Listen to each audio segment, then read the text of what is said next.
everybody. This is Patti Negri. Welcome to the Witching Hour. Yep, that hour of the day, whenever you happen to be tuning in, when the veil is thin and magic happens. I have some very special magic for you today. A wonderful friend I've got to know the last couple of years. So let me introduce to you British spirit medium and producer Rob Thompson. He's traveled the world to audiences on both sides of the Atlantic. Over the last 12 years, Rob has starred on the TV show The Ghost Finders on Paraflix, Apple TV, Amazon Prime, and the Spirit Channel. He also stars on Paranormal 911 on the Travel Channel and on the new season of A Haunting on Discovery Plus. Let me introduce you, my friend, Rob Thompson. Thank you so much, Rob, for coming on. Well, the Patty, that's just the best send on I've ever had. Like probably. Thank you. Aw. The pleasure is mine being here. It really is, and it's just fantastic to be on the show. Oh, thank you. Yes, we met in the UK, right? So for a guy who's living here but goes there, we met at Bosworth Hall doing Festival of the Unexplained, I think. And Yes, yeah. all the wonderful people there, like, don't tell anybody, but you were my favorite. I'm like, oh my God, this beautiful man, this beautiful child, beautiful, all this stuff. Your daughter set up shop it was fabulous. My Yeah, she daughter, meant a lot. yeah, she's my Lily. She actually just turned 6.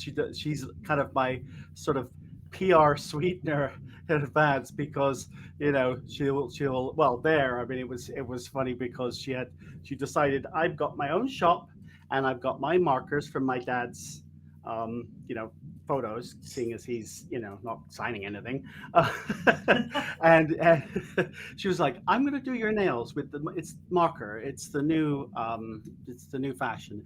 And no one would walk past her. So after like 2 hours, it was like, I looked at her table and there's this like pile of pound coins. And she doesn't know what it is. It's all just like, but she's having a blast. Yeah, Yeah. no, she was But adorable. that was a lot of fun. And yeah, really looking forward to do. I thought, oh yeah, we did another gig out in Wisconsin Yes, together. yes, the Wisconsin gig. That was. I never Yeah, remember where I am. I rarely know where I am, but it's yeah, Wisconsin. That was it. That that was was fun awesome. too. So, we'll get to paranormal and how you got there. So, tell everybody if they don't know after all these seasons what the Ghost Finders is. I mean, you've done amazing with this little independent show. What's the Ghost Finders? So the Ghost Finders is really a it's really a visual interpretation of um, my point of view of my own personal way of investigation, which is really more about an approach that is akin to an introduction, for example, that you would make with someone uh, that maybe a neighbor at the end of your garden. You go to get the mail. Hey, how are you doing? How you been, and all the rest of it. Very genuine, very straightforward, and emphasis on respect. So um, one of the things that I wanted to do when I started out this, and this is after moving here about 25 years ago, moving from the UK um, to the Netherlands, from the Netherlands to here, that I decided I wanted to combine really my only two passions at that point, my main two passions, which was the paranormal and filmmaking. Um, and it really never too much occurred to me to do that. Very much in the UK, it's all about. Uh, well, yeah, I would say to my mum, I want to work in television, mum. This is me, age 6, 7, 8 years old, and she was just like, "Oh, that's lovely. That's really nice. Well, I saw a notice in the post office and the elastic factory, the knicker elastic factory, are hiring. So why don't you go and put and and that I get because it wasn't like my mum wasn't supportive or anything. It was just realistic, you know, because back then in the 80s, in the early 80s, um, it was very much the mindset in the UK of yeah, you're lucky if you get any kind of a job. Margaret Thatcher was busy running our country into the ground and bringing it to its knees. Happy, happy. And, so riots, unemployment, yeah, things were really great. So, I mean, I was just like of the mentality, yeah, I'm going to join the army. Went off, joined the army, so that I was kind of away from that whole system, yet within the system. Um, After that, I moved to London, um, where I was like a drop in the ocean. And then after that, I moved to the Netherlands, lived there for about 8 years, and moved to the States back in '97. And that was when I first began to consider the idea of filmmaking and paranormal as a combination, but not at all really for TV, just more for my own record purposes. Um, but That's yeah, great. as far as being as far as mediumship is concerned, that's something I pushed away for most of my life. Yeah, Um, that's my next question. Paranormal is one thing. We know yeah, lots and lots of paranormal investigations, but you're a beautiful spirit medium. Was right. that something that you knew from childhood or you developed with the paranormal thing? How'd that path come along? Well, thank you. Well, I had my first experience as a medium, I would say, then probably, well, I didn't know it at the time. I was probably about 8, 9 years old. My mother was a housekeeper in a stately mansion for friends of the royals. And so it was bizarre because mum was, she raised me on her own. So she'd be downstairs, like cooking, and I'd be up in the servants' apartment, just hanging out, reading, watching a bit of TV or whatever. So it was alone. There's a lot of hours and a lot of thinking, and you've got a pretty creepy mansion, a beautiful mansion, but creepy as hell for a child that age, sort of growing up. And sure enough, spirits started, people started appearing that I could see. I could see by their reaction that they knew I could see them, and then dialogue began, and honestly it scared the crap out of me. I thought I thought, okay, well, I'm bonkers. Yeah, I guess that's all there is to it. I didn't know what was happening to me, and a lot of turmoil going on. So there was a lot of bullying going on in my life. Oh yeah, the little rural village in England. So the last thing I was going to do was tell friends, "Oh, guys, you want another reason to bully me? I see dead people, and I talk to them." you know. So I just kept it to myself, pushed it out. I used to if Mum was working a dinner party like really long hours, I'd take her little 8 millimeter camera. Is showing my age now. And I would go around the corridors and the basements and stuff like late at night, snooping around. I mean, I probably would have gotten her fired if I'd been caught, but because the place was like something out of a Christopher Lee movie, for the love of God. Um, and so that's what started it all. I pushed it all out and did so for most of my life, until it kind of resurfaced in my 30s, and then it resurfaced. I pushed it out again. There's a lot of stuff going on. I decided to spend a couple of years traveling the world, Africa, Egypt, Indonesia, India, most of Europe, and then when I moved to the States, it crept back. So this was, and I can tell you exactly when. It was 2 weeks right after Princess Diana passed away in '97. I think it was September in '97, and I just moved here, and that was how I know, because it's just like that from I gauge from that point. 2 weeks after that, Robbie, hi Robbie, and she's looking at me now because I'm saying this. My spirit guide Josie. Well, Josie was for about 2 years. She was my nanny at yeah, at for In well human my form. In human form. yes, You in mean human alive? form. Alive. Yeah. Yeah. And I was like, God, I know that voice. What the hell? And I got up out of bed and I looked out the window, and no one's ever called me Robbie, like nobody, like but her, maybe one my cousins that, but yeah, nobody else, nobody in America. And I looked out the window and I'm like, Robbie, and no one there. And then again, no, I'm here, Robbie. No, no, no, not out there. And I was just like, holy shit. Um, and there she was. I recognized it. It was like, those flashes before your life. They say your life flashes before before you die. Or, well, this wasn't obviously before I died because I'm still here, but it was like that, a million miles an hour of like in post production at a deadline. Um, and she was just like, I'm here now and I'm going to look after you. And it, I just I just thought, okay, it's either a really vivid dream or I am like, like, what is going on?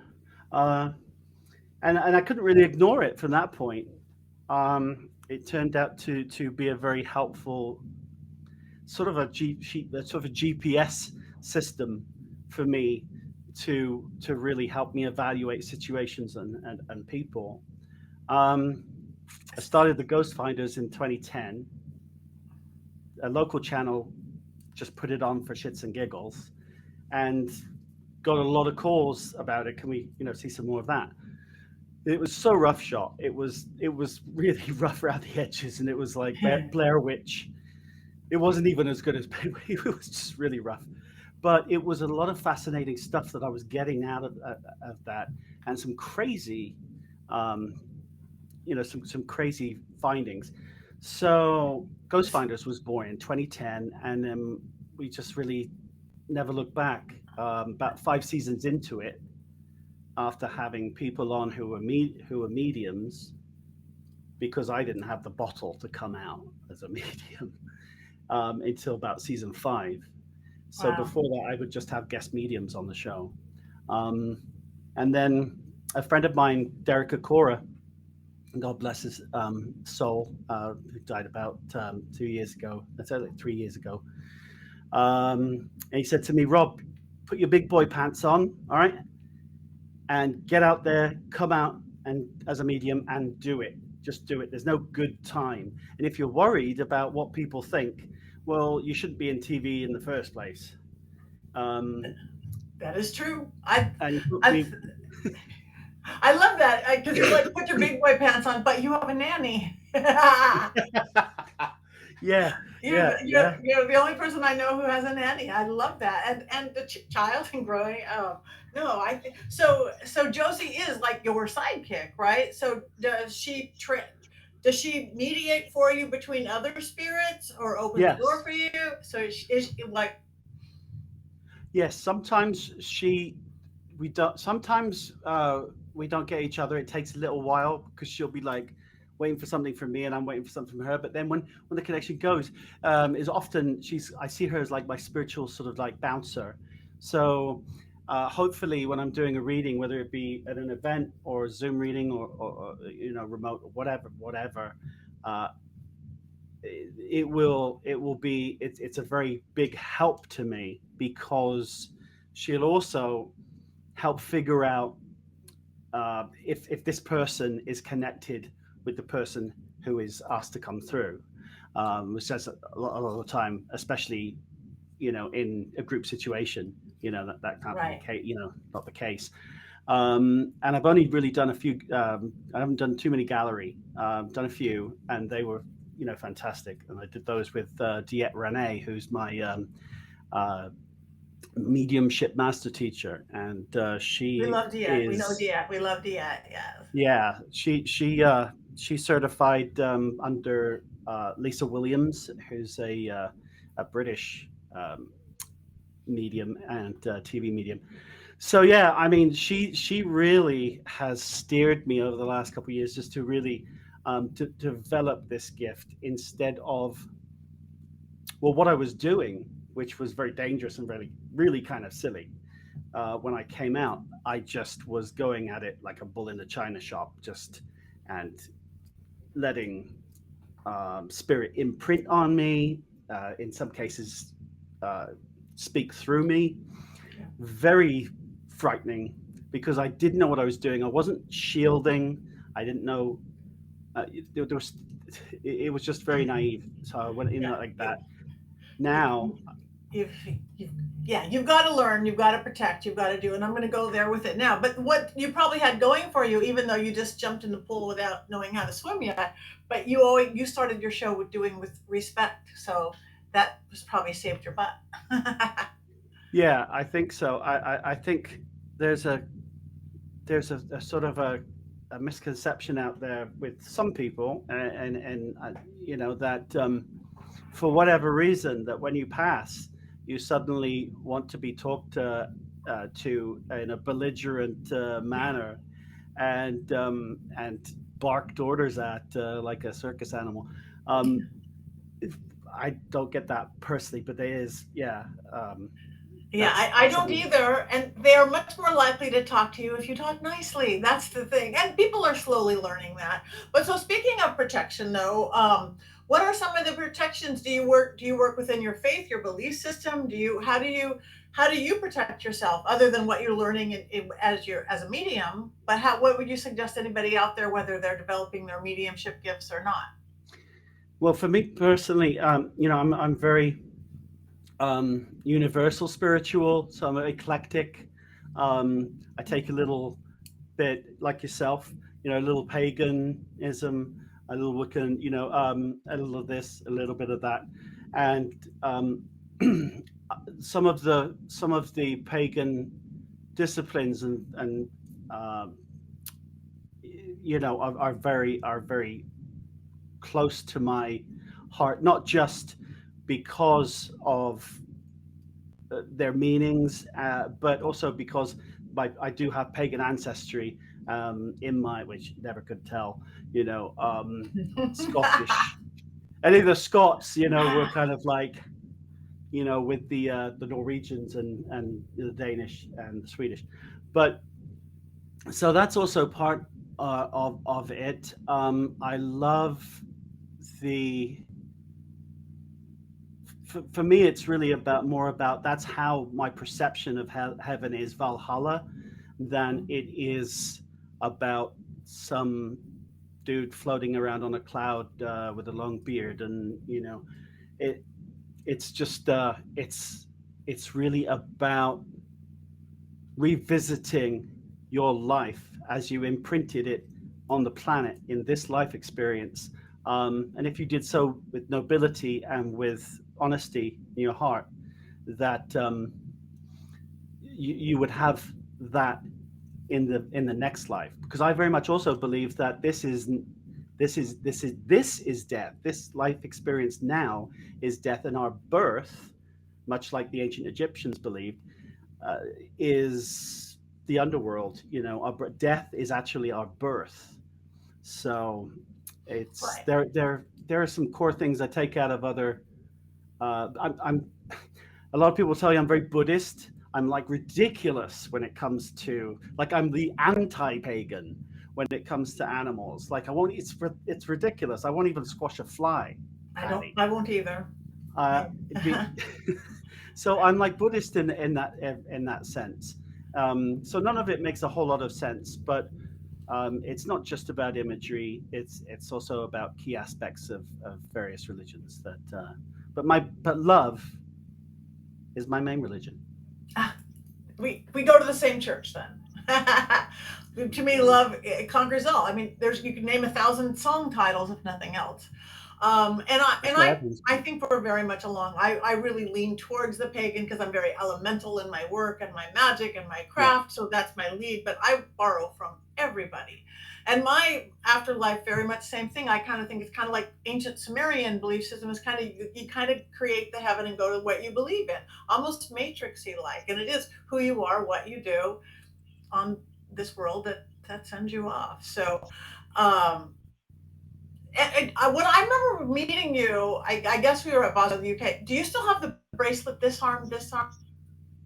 I still have. I wear a lot of silver. So I get I get I get bling sent to me.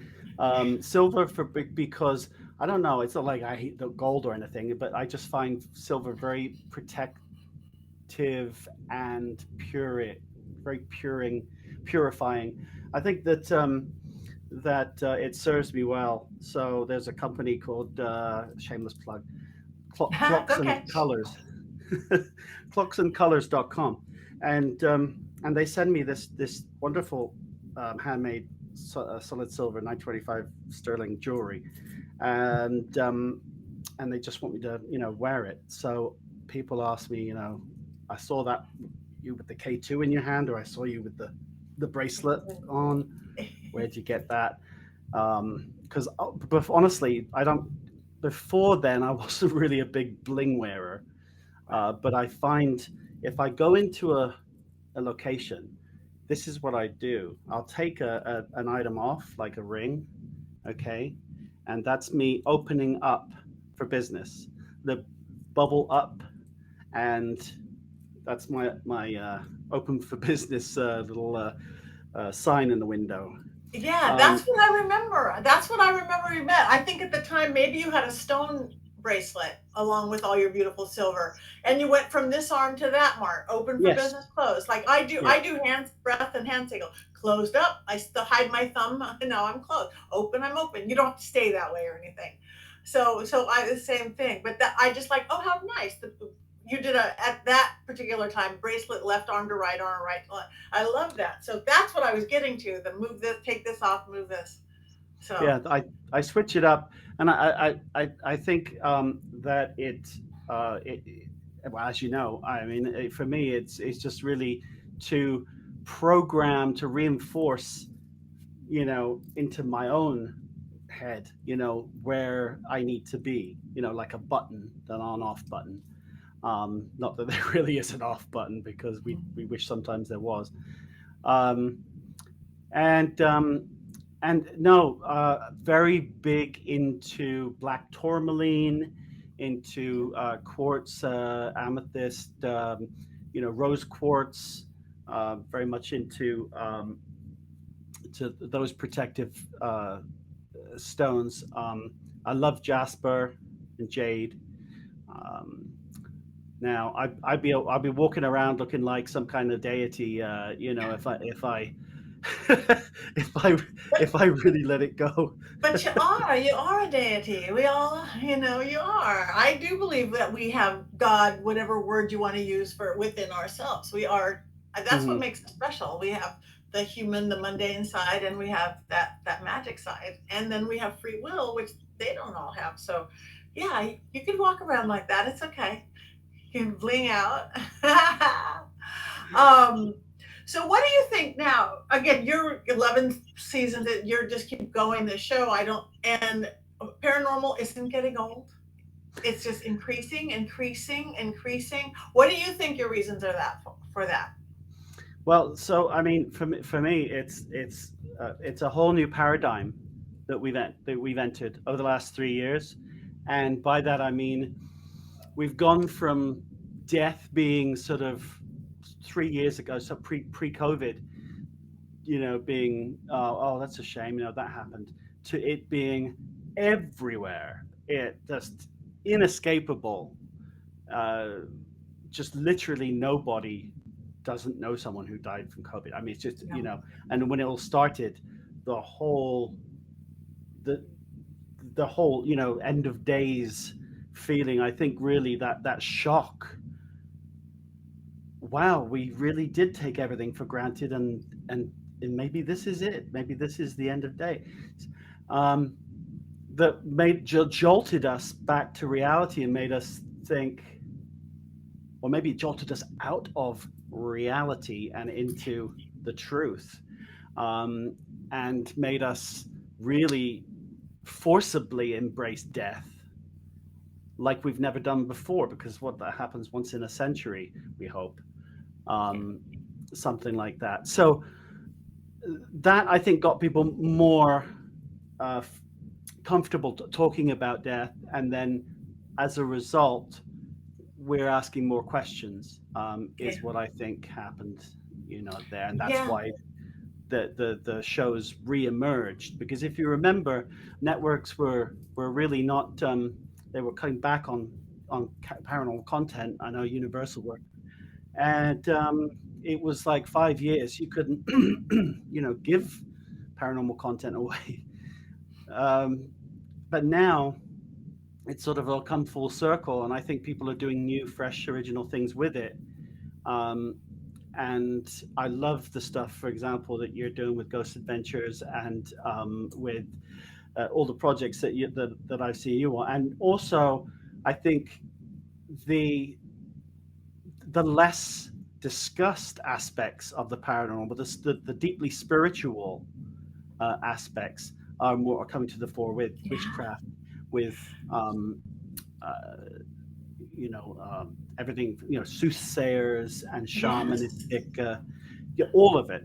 It, So it's an exciting new paradigm that I'm thrilled to be a very small part of.